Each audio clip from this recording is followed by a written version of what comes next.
Para pensar comigo. Se quando nós temos um bebê, um filho pequeno em casa, nós damos para ele a mesma atenção, independente dele ser um garoto, um bebê, menino ou menina, por que será então que na vida adulta a gente começa a fazer essa diferença, dando alguns privilégios entre um e outro? A nossa cultura, ela não ensina os meninos a evoluir expressando seus sentimentos. Muito menos ensinamos eles a demonstrar as necessidades dos sentimentos deles. A gente acaba subestimando a necessidade de homens e meninas. E nós acabamos estimulando os meninos a não demonstrar esse sentimento. O que vai fazer na vida adulta uma grande dificuldade, vai trazer na verdade uma grande dificuldade para que ele possa inclusive lidar com os sentimentos. Todos nós queremos ser amados, independente de sermos meninos ou meninas, homens ou mulheres. E se nós temos esse entendimento, vai facilitar toda a compreensão dos nossos erros e acertos nos nossos relacionamentos amorosos, seja ele familiar, seja ele entre amigos, seja ele entre homem ou mulher. Agora eu vou entrar numa parte que é delicada e chega a ser engraçada.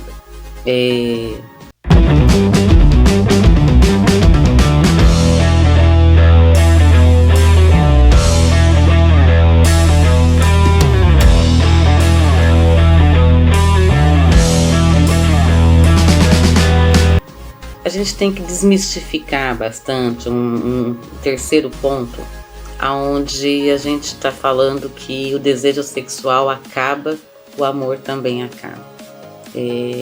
O amor e o desejo sexual são coisas totalmente diferentes, elas caminham juntas, mas quando termina um, não termina o outro. Como é isso? Vamos dar detalhes agora. Primeiro porque nós sensualizamos muito as coisas, tanto na roupa como no comportamento. É da nossa cultura isso. E acabamos dando uma importância, um peso muito grande para o ato sexual, o desempenho sexual.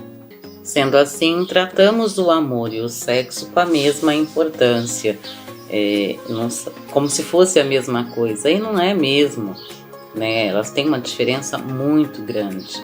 A vida sexual, ela dentro de um casamento, a tendência é que ela diminua.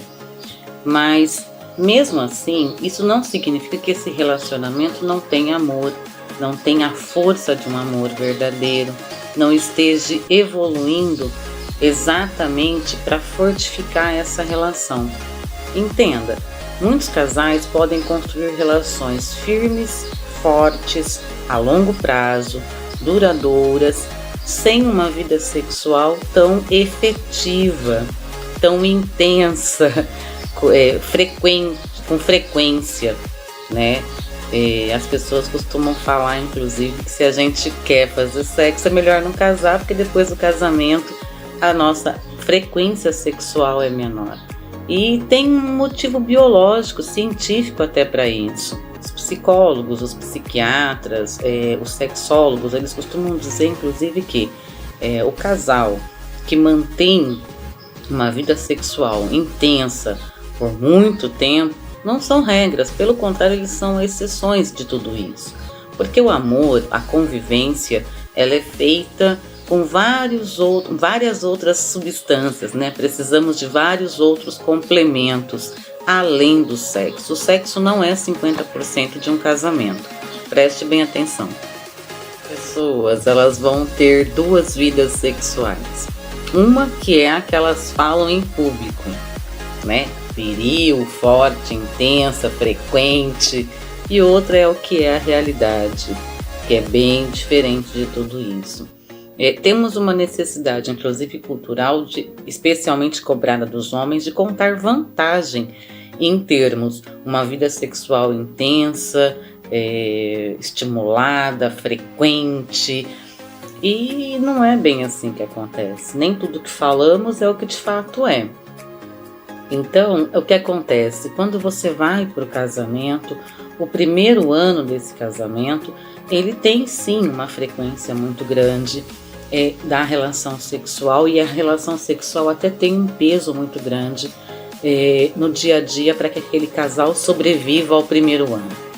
No entanto, os anos seguintes, a relação ela é pautada em outras coisas, em como você é tratado, como você tem habilidade ou não de ouvir o outro, se você dá atenção ou não para o outro, se você estimula os sonhos e apoia os projetos do outro.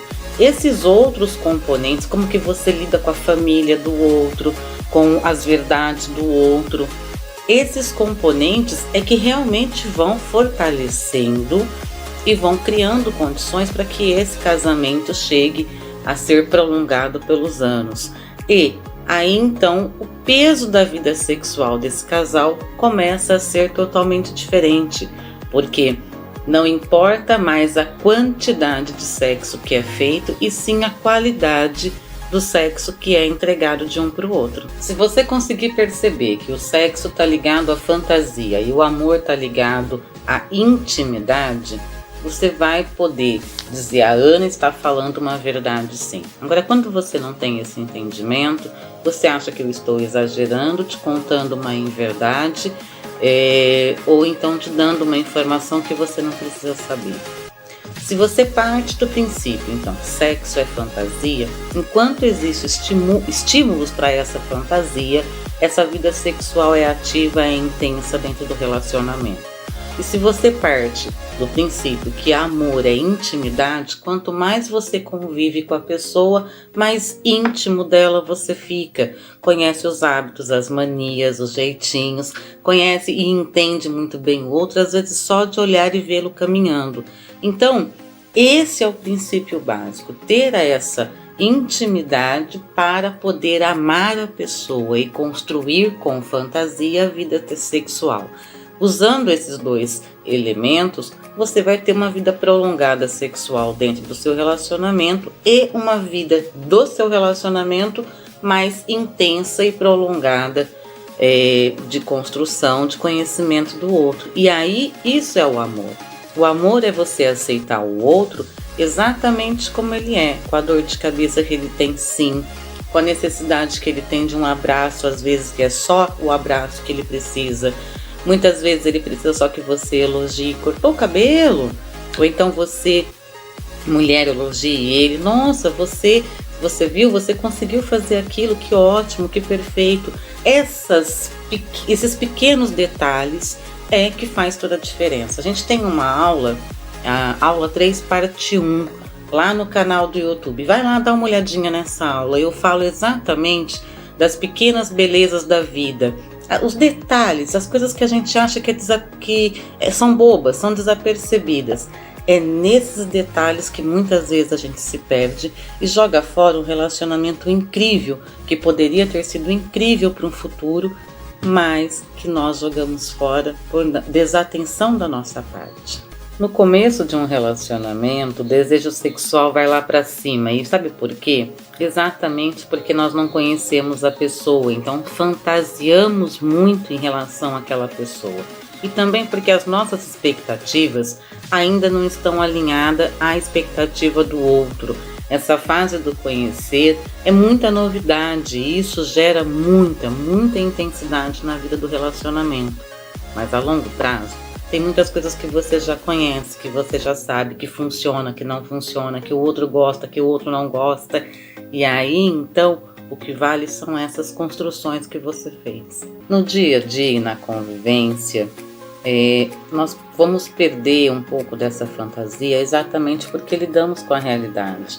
Então, quais são as nossas realidades? Queremos sair para jantar hoje, mas agora a gente tem a conta de água, luz ou aluguel para pagar.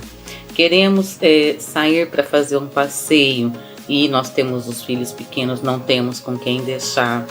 Queremos fazer aquela viagem, aquele acampamento que fazíamos enquanto namorávamos. Não dá para se fazer porque estamos pagando a prestação da casa própria, estamos pagando a prestação do nosso carro. O relacionamento na vida real, no dia a dia, é cheio de problemas que a gente tem que aprender a contornar. E contornar esses problemas todos, muitas vezes é o que mina de verdade quando a gente não sabe.